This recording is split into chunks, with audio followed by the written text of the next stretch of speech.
Butter scotch మనం తయారు చేయాలి అంటే దీనికి కావాల్సింది పంచదార.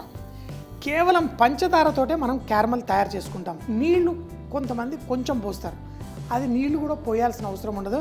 మనం స్లోగా కుక్ చేస్తే ఈ పంచదార ఇలా కలుపుకుంటూ కుక్ చేస్తే అదే కరిగిపోతుంది.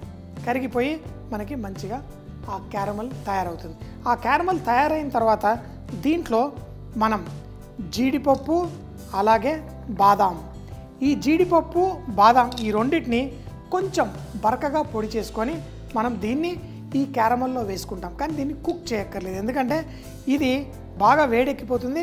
అప్పుడు మనకి ఆ చూడండి ఇటు సైడ్లలో కలర్ వస్తుంది, కరిగిపోతుంది. ఒక చుక్క నీళ్లు వేయకుండా మనకి ఇది పర్ఫెక్ట్గా కరుగుతుంది. కాకపోతే మంట మనం చూసుకొని అడ్జస్ట్ చేసుకొని దీన్ని చేసుకోవాలి. బాదాం జీడిపప్పుని బరకగా పొడి చేసుకుందాం. ఈ లోపల మన క్యారమల్ తయారు చేసుకుందాం. చూడండి స్లోగా ఇలా కలుపుకుంటూ మనం ఇందులో ఫోర్క్ ఏదైతే వాడుతున్నామో లేకపోతే నైఫ్ కానీ ఏదైతే వాడుతున్నామో ఇది కూడా అదే టెంపరేచర్కి రావాలి. కొంచెం టెంపరేచర్ అడ్జస్ట్ చేసుకొని దీన్ని ఎక్కువ కూడా కలపకూడదు, ఓన్లీ కొనల్లో కలపకండి. ఉంది కదా అని మధ్యలో అంతా ఇట్లా కలిపారనుకోండి మళ్ళీ అది గ్రెయినీ అవుతుంది. జాగ్రత్తగా ఎక్కువ కలపకుండా మంచి క్యారమల్ కలర్ అంటే డార్క్ కలర్ రావాలి. సో వేడి ఎక్కువగా ఉండకూడదు, ఎట్ ద సేమ్ టైం ఇది మంచిగా ఈ దాంట్లో కరగాలి. ఇప్పుడు కరుగుతూ ఉంది స్లోగా. ఈ స్పూన్ని మనం ఏదైతే నైఫ్ వాడుతున్నామో ఇది బయటికి కూడా తీయకూడదు, కిందకి టచ్ అవుతూనే ఉండాలి. ఎందుకంటే బయటికి వచ్చి చల్లగా అయ్యి మళ్ళీ పెట్టామనుకోండి అప్పుడు మనకి ఇది పాడైపోతుంది. సో మంచి బంగారు రంగులో మనం దీన్ని తయారు చేసుకుందాం.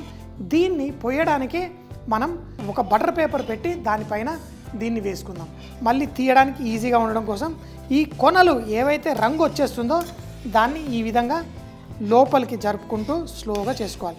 ఇప్పుడు చూడండి మనకి ఆ కలర్ కూడా ఆ బంగారు రంగు వచ్చేస్తుంది. ఇప్పుడు చూడండి బంగారు రంగు వచ్చేసింది. ఇప్పుడు స్టవ్ కట్టేస్తాను. స్టవ్ కట్టేసి దీని లోపల ఈ వేడిని కూడా తగ్గించాలి, లేకపోతే ఇంకా కలర్ ఎక్కువ అయిపోతుంది. అలా కాకుండా ఫస్ట్ దీన్ని ఇలా కలిపేసుకోండి. స్లోగా ఇలా కలిపి ఎప్పుడైతే మనకి కలర్ కావలసిన ఆ మంచి ఆ క్యారమల్ కలర్ వచ్చిన తర్వాత దీని లోపల మన ఈ జీడిపప్పు పొడి ఏదైతే ఉందో దీంట్లో వేసేసుకోండి. దీన్ని కలిపేసుకోండి. జీడిపప్పు కుక్ చేయాల్సిన అవసరం లేదు. ఇది 170 డిగ్రీల సెంటీగ్రేడ్లో ఉన్న ఈ మిశ్రమము ఇమీడియట్గా జీడిపప్పుని కుక్ చేసేస్తుంది. దీంట్లో వెన్న, బటర్ స్కాచ్ ఎందుకంటామంటే ఇందులో ఆ వెన్న కూడా వేస్తారు. ఆ స్టవ్ మీద నుంచి కూడా తీసేద్దాం. ఈ వెన్న దీంట్లో కరుగుతూ కొంచెం తేమనిస్తుంది, మంచి క్యారమల్ కలర్ వస్తుంది.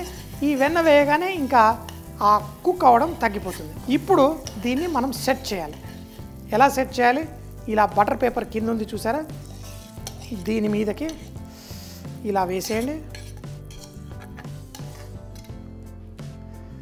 తర్వాత దీన్ని గట్టిగా అయిపోతుంది. పాయసంలో ఎలా వాడతానో మీకు చూపిస్తాను. సెట్ అవుతుంది. ఇప్పుడు మనం పాయసం చేసుకుందాం. అయితే పాయసంలో నెయ్యి వేసుకొని అయితే జీడిపప్పు అవన్నీ ఆల్రెడీ జీడిపప్పు బాదాం మనం ఆ క్యారమల్ బటర్ స్కాచ్ తయారు చేయడానికి జీడిపప్పు బాదాం వాడాము. అందుకని ఇందులో కేవలం కిస్మిస్ ఒక్కటే వాడతాను. కావాలంటే మీరు వేరే నట్స్ కూడా వేసుకోవచ్చు. ఇందులో కొంచెం కిస్మిస్ అలాగే దీంట్లో కొంచెం మన సేమియా దీన్ని కూడా లైట్గా వేయించుకోవచ్చు. చూడండి మరీ ఎక్కువ వేడి ఉండకూడదు. మరీ ఎక్కువ ఉందనుకోండి మన కిస్మిస్ మాడుతుంది, అలాగే సేమియా కూడా మాడుతుంది. కొంతమంది సేమియా మాడగొడతారు, ఎలా మాడగొడతారో నాకు అర్థం కాదు. లైట్గా ఆ నెయ్యి వేసిన వెంటనే ఇందులో కిస్మిస్తో పాటు సేమియా కూడా వేసి లైట్గా వేయించుకోండి. ఇలా లైట్గా వేయించడం వల్ల మనకి ఆ సేమియా టెక్స్చర్ కూడా చాలా బాగుంటుంది. మనకి ఈ విధంగా స్లోగా 1 నిమిషం అయిన తర్వాత ఆల్రెడీ పాలు కొంచెం వేడిగానే ఉన్నాయి, ఎందుకంటే ముందే వేడి చేసి పెట్టుకున్నాను. ఆ పాలని దీంతో పాటు వేసి కుక్ చేసుకుందాం. మనము పంచదార సేమియా స్టార్ట్ చేసిన వెంటనే వేయకండి. దివాళీకి మనకి ఫేనీ ఉంటుంది, అదైతే పర్లేదు. కానీ ఇదైతే కొంచెం మామూలు పాలల్లో కుక్ అవ్వాలి, లేకపోతే డైరెక్ట్ పంచదారలో వేస్తే బోల్ టైం పడుతుంది కుక్ అవ్వడానికి. చూడండి ఇప్పుడు లైట్గా వేగింది. ఇందులో పాలు వేసుకొని ఇప్పుడు సేమియా కుక్ చేసుకుందాం. ఇది కొంచెం చిక్కదనం వచ్చిన తర్వాతే మనం దీంట్లో పంచదార వేసుకుంటాం. అంతేకాకుండా ఈరోజు అసలు సిసలైన ఫ్లేవర్ చూడండి.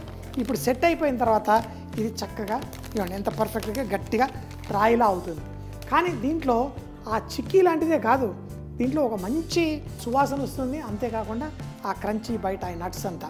సో సగమేమో మనం ఇందులో ఫ్లేవర్కి యాడ్ చేసుకుంటాం. పాయసం కొంచెం చిక్కబడ్డ తర్వాత మిగతా సగం పొడిలా జల్లుకొని తింటే ఆహా, బటర్ స్కాచ్ పాయసం భలేగా ఉంటుంది. ఇప్పుడు ఈ పాయసం మనం కుక్ చేసి దాన్ని ఎలా ఆ ఫ్లేవరు దీన్ని ఎలా వడ్డించుకోవాలో తర్వాత చూద్దాం. పాయసం కొంచెం చిక్కగా అవుతుంది. దీంట్లో పంచదార కూడా వేసుకోవాలి. మన పాయసంలో దానికి సరిపడేదానికంటే కొంచెం తక్కువ వేసుకుంటాము, ఎందుకంటే ఇది కూడా కొంచెం స్వీట్నెస్ యాడ్ చేస్తుంది. సో ఇక్కడ ఏదైతే బటర్ స్కాచ్ తయారు చేశానో చూడండి, ఇరక్కొట్టాలి. అయితే కొంచెం దీంట్లో సగమేమో నేను మిక్సీ జార్లో వేసి పొడి చేసుకుంటాను. ఆహా, ఇది ఆ ఫ్లేవర్ అంతా మనకి దీంట్లో వస్తుంది. మిగతాది కొంచెం క్రష్ చేసి కొంచెం కరకరలాడుతూ పాయసం మీద వేసుకొని తింటాను. చూడండి, ఇలా ఇంత వేసుకొని సగం కంటే ఓకే ఇంత వేసాను. ఇప్పుడు దీన్ని పొడి చేస్తున్నాను. మరొకటి గుర్తుపెట్టుకోండి, నేను పంచదార లిటరల్గా తినడం మానేశాను. అంటే వారానికి ఒక్కసారి ఏదైనా స్వీట్లు ఇలా తింటాను. నేను రోజు తినేవాడిని స్వీట్లు, ఇప్పుడు మానేశాను. ఎందుకంటే ఒక విధంగా చెప్పాలి అంటే పంచదార పాయిజనే. అయితే దాన్ని కరెక్ట్ మోతాదుల్లో తింటే పర్లేదు, కానీ అంతకంటే ఎక్కువ మనం తింటే కనుక మన ఆరోగ్యం పాడవుతుంది. మనకి చాలామందికి వచ్చే జబ్బుల్లో పంచదార చాలా కారణం అంటారు. ఎందుకంటే దాంట్లో ఫ్రక్టోసు, సూక్రోస్ ఉంటుంది. ఆ ఫ్రక్టోస్ మనకి లివర్లో వెళ్ళి దీని గురించి మీరు చదువుకొని మీరు తెలుసుకోండి. కానీ పంచదార స్వీట్ మిఠాయిలు అంతా ప్రతిరోజు మాత్రం తినకండి. ఫ్రూట్స్లో ఉన్న దాంట్లో న్యాచురల్గా వచ్చే దాంట్లో మనకి ఫైబర్ కూడా ఉంటుంది, కాబట్టి మన బాడీ దాన్ని చక్కగా అడ్జస్ట్ చేసుకోగలుగుతుంది. కానీ న్యాచురల్ షుగర్ని, ఇలా దొరికే షుగర్ని ఎంత తక్కువ వాడుకుంటే అంత మంచిది, వారానికి ఒకసారి. సో మరి దీన్ని పొడి చేసి దీంట్లో వేసి ఆ బటర్ స్కాచ్ ఫ్లేవర్ని దీంట్లోకి తీసుకొద్దాం. ఎందుకంటే ఇందులో బటర్ ఉంది, షుగర్ ఉంది, నట్స్ కూడా ఉన్నాయి. ఆ పొడి పాయసంలో పడగానే ఒక మంచి ఫ్లేవర్ యాడ్ అవుతుంది. ఇప్పుడు మన బటర్ స్కాచ్ పౌడర్ ఏదైతే చేశానో దాన్ని ఇప్పుడు చూడండి, అది బెల్లంలా తయారైంది, కానీ దాంట్లో ఆ నట్స్, ఆ వెన్న ఉండడం వల్ల దానికి ఇప్పుడు నా పాయసం రంగు కూడా చేంజ్ అయ్యి ఇప్పుడు ఇది బటర్ స్కాచ్ పాయసం. మంచి కాఫీ ఫ్లేవర్లో నా బటర్ స్కాచ్ పాయసం రెడీ. మరొక 2 నిమిషాలు ఉడికించి పక్కన పెట్టేసుకుందాం. ఇది కొంచెం చల్లగా అయితే చిక్కగా అవుతుంది. నాకు పాయసాన్ని చల్లగా కూడా ఎంజాయ్ చేస్తాను, వేడిగా కూడా ఎంజాయ్ చేస్తాను. ఇది ఎలా తిన్నా చాలా బాగుంటుంది. ఇప్పుడు నా పాయసం రెడీ. ఇప్పుడు మీ ఇష్టం, మీకు చల్లగా వడ్డించుకుంటారా, వేడిగా వడ్డించుకుంటారా. ఫ్లేవర్ అయితే మనకి ఆ జున్ను పాలల్లో మనం మిరియాలు అన్నీ వేసినప్పుడు కూడా ఒక ఫ్లేవర్ వస్తుంది. అలా దీనికి కూడా ఒక స్పెషల్ ఫ్లేవర్ ఉంటుంది. ఇది తిన్న వాళ్ళకే తెలుస్తుంది ఆ రుచి. ఇంకేంటి, వడ్డించేసుకుందామా? ఆహా, చూడండి, ఇలా పాయసాన్ని తీసుకోండి.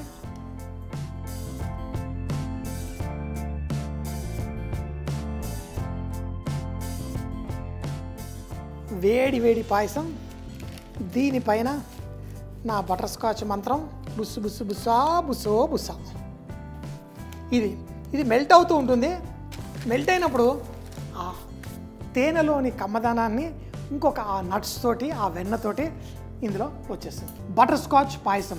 దీన్ని తయారు చేయడానికి చూపించిన విధంగా మిక్సీ జార్లో జీడిపప్పు, బాదాం లైట్గా కోర్సుగా పొడి చేసి పెట్టుకోవాలి. ఇప్పుడు ప్యాన్లో పంచదార వేసి దాన్ని చూపించిన విధంగా కరిగిస్తూ క్యారమల్ కన్సిస్టెన్సీ వచ్చేంత వరకు కుక్ చేసుకోవాలి. ఎప్పుడైతే అది కొంచెం బంగారు రంగు రావడం మొదలు పెడుతుందో ఆ టైంలో మనం స్టవ్ కట్టేసి దాన్ని లైట్గా కలుపుకుంటూ నట్స్ పౌడర్ ఏదైతే ఉందో దాంట్లో వేసి కలిపి, దాంట్లో వెన్న కూడా చూపించిన విధంగా వేసి కలిపి ఒక బటర్ పేపర్ మీద పోసుకోవాలి. ఇది సన్నగా చిక్కీలా తయారు చేసుకొని తర్వాత దాన్ని ముక్కలుగా కట్ చేసుకోవాలి. ఇప్పుడు సేమియా తయారు చేసుకోవడానికి ప్యాన్ లో కొంచెం నెయ్యి, కిస్మిస్ అలాగే సేమియాని కూడా వేసి లైట్ గా రోస్ట్ చేసి దీంట్లో పాలు పోసి ఉడికించుకోవాలి. ఎప్పుడైతే మనకి ఆ పాయసం అంతా కుక్ అయి కావాల్సిన కన్సిస్టెన్సీ వచ్చిన తర్వాత పంచదార అలాగే మన బటర్ స్కాచ్ ఏదైతే తయారు చేసామో మిక్సీ జార్ లో పొడి చేసి సగం కంటే ఎక్కువ ఇందులో వేసుకోండి. కలర్ మారి మంచి టేస్ట్ తోటి పాయసం తయారవుతుంది. ఆ తయారైన పాయసం పైన మరింత బటర్ స్కాచ్ పొడి వేసుకొని